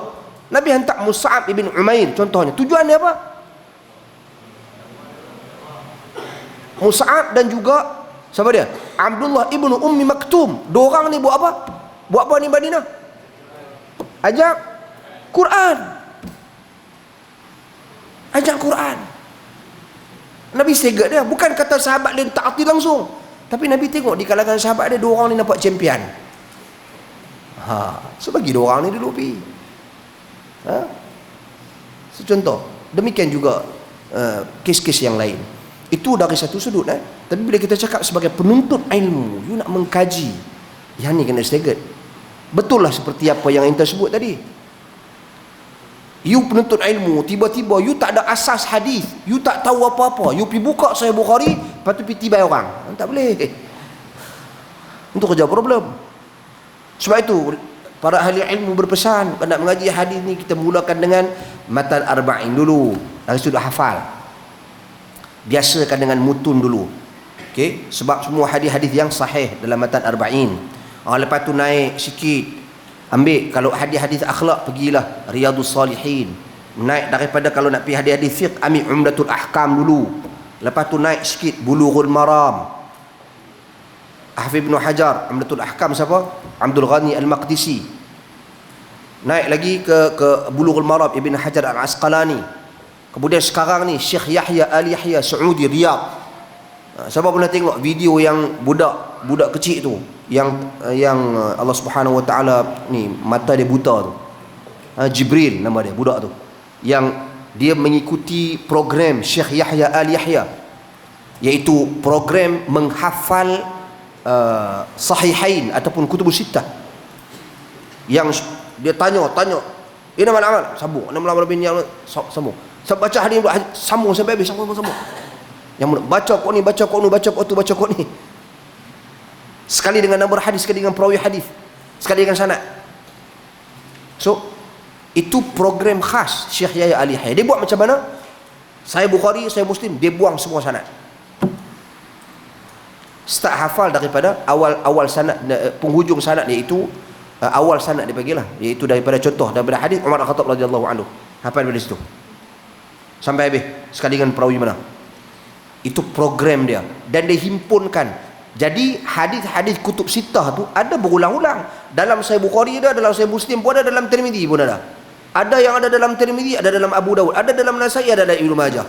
Jadi dia ringkaskan semua, dia buang sanad, dan dia buang semua hadis yang berulang-ulang. Jadi banyak ni saja hadis kutub sittah. Dia buat program hafal hadis. Nak ikut yang tu pun boleh. Kemudian bila you naik lagi level lagi, okey, you nak pergi kepada dua aliran. Satu, you nak pergi kepada apa? You nak pergi kepada ilmu riwayah dengan dirayah tadi ni. Nak pergi kepada penilaian, cara penilaian hadis, nak kaji tentang perawi hadis. Okey. Yang tu you kena mengaji lah pula. Nak kena mengaji kitab-kitab yang berkaitan tentangnya. Al-Ba'ithul Hasith Ibn Hajar Ibn Kathir. Nak kena mengaji Nukhbatul Fikar oleh Al-Imam Ibn Hajar Al-Asqalani, pergi mengaji Tadribur Rawi oleh Al-Imam Suyuti, dan seterusnya kitab-kitab yang dalam ilmu tu untuk nak kaji sampai you menguasai ilalul hadis. Ilal, you tengok hadis, you tahu hadis ni ada penyakit ni. Macam tu Imam Bukhari yang dalam peristiwa dia diuji, dites pasal apa? Hadis maklub, hadis yang diterbalikkan sanadnya, matannya, perawinya diterbalikkan, sehingga Imam Bukhari menjawab kesemuanya, membaca yang salah dan memperbetulkan yang salah itu. Dia ingat apa orang tu sebut yang salah, dan dia memperbetulkan. Tu maklub. Tu ilal lah tu. Ilal. Dia tahu kat mana salah dan puncanya. Tu kamu pergi ke aliran tu. Jadilah tokoh-tokoh hadis yang terkenal. Contoh macam kita dalam negara pada hari ini, tokoh-tokoh seperti Datuk Mufti sendiri, Dr. Rozaimi, Dr. Kamilin, terkenal di Pulau Pinang ni, Dr. Radhi Osman. Ada lagi apa nama? Subhanallah. Dr. Fauzi Deraman, Dr. Faisal Universiti Melaya, Dr. Fadlan, ada beberapa lagi tokoh-tokoh yang terkenal dalam ilmu hadis. Spesifik. Okay, so boleh tengok mereka ni sebagai rujukan. Tu dia pergi kepada ialah. Pada masa yang sama juga boleh pergi satu aliran lagi pula. Fiqhul hadis. Fiqh. Okay, fiqh, you faham fiqh, mengaji pula aliran fiqh. You pergi kepada ulasan Syarah Umdatul Ahkam, you pergi kepada ni.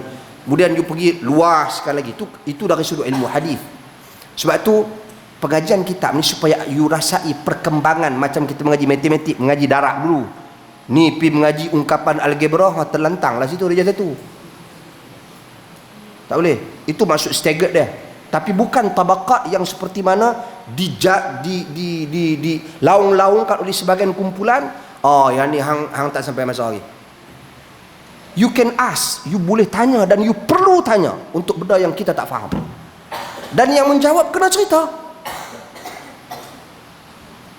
Itu tugasnya. Sebab dalam keadaan dunia tanpa sempadan, yang timbul di X, Google ke, Facebook you ke, entah punya Facebook, entah punya Google, yang naik semua. Kita semua yang kita bercakap, tengok-tengok saja keluar iklan. Contoh kita duk sembang pasal hadis palsu, kita keluar iklan kuliah ustaz ni, kuliah ustaz ni, kuliah ustaz ni. Pasal apa? Contoh ada orang ustaz tu dia rajin bayar ad dia. Bayar ad untuk promote dia punya video dia dan sebagainya. So kita nak bercakap, Google hantar mai kat kita. Keluarlah. Kalau ustaz tu ustaz yang alhamdulillah manhajnya betul, tak apalah. Tapi kalau dia karut, oh ini bagus ni, tengok kita pun tengok. Sebab tu dunia hari ni, kok mana pun pengajian ni, dia base berdasarkan apa yang kita baca. Dan disiplinlah dalam membaca dan menuntut ilmu. Kena disiplin. Sebab itu ulama salah menekankan soal dia panggil manhaj at-talaqqi wal istidlal. Prinsip dalam kita bertalaqi, dalam kita mengambil ilmu ni kena ada prinsip. Dia tak boleh kita ambil semua, rangkum semua, mana ada dengan alasan kita ni kena mengaji, kita bukan kena mengaji semua benda. Tak. Islam ajak mengaji fundamental, asas dulu. You kukuh asas you can read everything. You baca semua benda tak apa, you asas kukuh. Tapi kalau asas you gelong lagi, you pun tak apa nak faham lagi cara mana, baca benda yang sahih dulu, yang you yakin sahih dan you boleh rujuk pada orang. Sahih dia tak bergantung kepada ustaz dan tokoh. Benda tu dalam tempoh pembelajaran you boleh buat kajian dan analisa. Yang penting ada dalil, yang penting ada hujah. Bukan pasal tok guru dia tak dia kata apa, tegur tak boleh, tanya tak boleh, tanya salah pasal you tak capai makam lagi. Yang tu yang kita tak bagi pakai makam-makam pasal itulah. So itu yalah, soalan dia pendek dia, jawapan dia dalam ringkas sikit. Wallahu a'lam. Masih. Okey, last apa lagi? Sekejap dia. Okey, sila. Ramai murid besar Imam Bukhari yang mengkritik hadis yang dinukilkan Boleh? dinukilkan oleh Imam Bukhari. Hadis yang dikritik oleh Okey, kenapa? siapa? Ramai. Oh, ramai kita. Dia tanya soalan, ramai kata anak-anak murid Al-Imam Al-Bukhari mengkritik hadis-hadis Sahih Bukhari.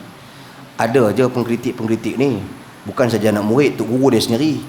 Tapi tok guru dia, contoh saya sebut Az-Zuhali tadi, Abu Zur'ah Ar-Razi, mereka-mereka ni antara yang terkesan dengan peristiwa fitnah khalqil Quran tadi. Tu kritikan mereka kata Sahih Bukhari.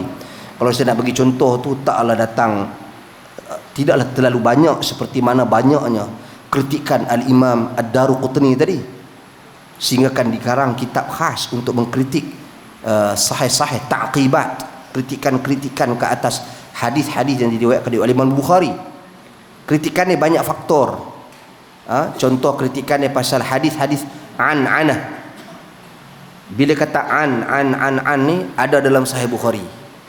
Hadis al-mu'allaqat, ini kritikan keras Al-Imam Ad-Daruqutni pasal hadis-hadis yang dikategorikan mu'allaqat, hadis yang tiba-tiba tak ada sanad, tiba-tiba mai an terus bagi, tergantung dalam Sahih Bukhari. Tapi ini semua telah dijawab oleh Ibn Hajar Al-Asqalani. Wallahu a'lam. Okey. Kan ada ulama kata beza Sahih Muslim dan Bukhari ni. Kalau Bukhari dia hadis dan fiqh. Fiqh itu maksudnya fiqh tu dari segi bahasa itu kefahaman Bukhari macam usul hadis ni dekat bab ni dekat ni ataupun Bukhari itu fiqh Bukhari tu Bukhari bagi hukum. Okey. Bagus. Sebenarnya maksud fiqhul Bukhari itu bukan Al-Imamul Bukhari memberikan hukum, tetapi dia memberikan gambaran hukum. Gambaran hukum. Perletakan sesebuah hadis di bawah satu-satu topik ataupun satu-satu tajuk, Al-Imamul Bukhari memberikan isyarat kepada hukum, gambaran kepada hukum. Sebab itu dibahaskan sampai ditulis buku-buku yang banyak tentang fiqhul Bukhari fi tarajumi. Fiqhul Bukhari, kefaqihan Al-Imam Bukhari pada topik-topik di dalam kitabnya. Terjemah-terjemah yang diletak. Itu kelebihan dia berbanding dengan Al-Imam Muslim yang mana very straightforward. Tajuk tu memang related terus secara zahirnya dengan teks hadis. Al-Imam Bukhari lain. Sebab tu you kena faham, you kena teliti, you kena kaji. Menggambarkan apa? Dia target nak buat kitab hadis riwayah. Kan Imam Bukhari dia ra'al fil manam, dia tengok dalam mimpi dia dilihat sedang kipas Nabi SAW dan ditafsirkan oleh guru dia sendiri Ishaq bin Rahawai. Itu maksudnya engkau Ishaq bin Rahawai antara yang minta dia supaya dia tulis himpun kitab-kitab hadis, dan dia melihat bahawa saja dia sedang menyelamatkan Nabi, membersihkan Nabi SAW daripada pemalsuan-pemalsuan dan penipuan-penipuan. So, sebab itu dihimpunkan kitab. Direction dia adalah kepada ilmu riwayah dan dirayah dan juga riwayah. Tetapi pada masa yang sama dia memberikan gambaran kepada kita, aku faham apa yang aku tulis. Aku ada kefahaman pada apa yang aku tulis. So itu gambaran. Sebab itu dibahaskan fiqh dia. Sebab itu Ibn Hajar setiap tajuk, setiap ni dia akan bagi dia punya kaitan antara tajuk dan juga dengan topik dia. Sekiranya dilihat macam tak ada kaitan, dia akan bagi penjelasan. Wallahu a'lam. So okey, jadi saya kira cukuplah setakat itu dulu sekadar perkongsian kita pada malam ini. Saya ucapkan terima kasih kepada pihak IQ, Smart IQ atas program pada malam ini, menggamit kembali sejarah-sejarah lama. Kenangan-kenangan lama di sini ya, Ustaz. Okey, kawan-kawan lama kita yang dulu putih, bukan putih, dulu hitam je semua. Lah ni pakat putih belakang dah. Kita dengan putih-putih dah. So jazakumullahu khairan. Kita teruskan usaha dakwah kita, teruskan sampaikan dakwah kita. Teruskan adik-adik semua teruskan menuntut ilmu, tuntut ilmu yang benar dengan manhaj yang betul, dan moga-moga kalian semua berjaya insya-Allah dan kita bertemu di masa. Terima kasih PMT, terima kasih kepada juga rakan-rakan sekalian. Assalamualaikum warahmatullahi wabarakatuh.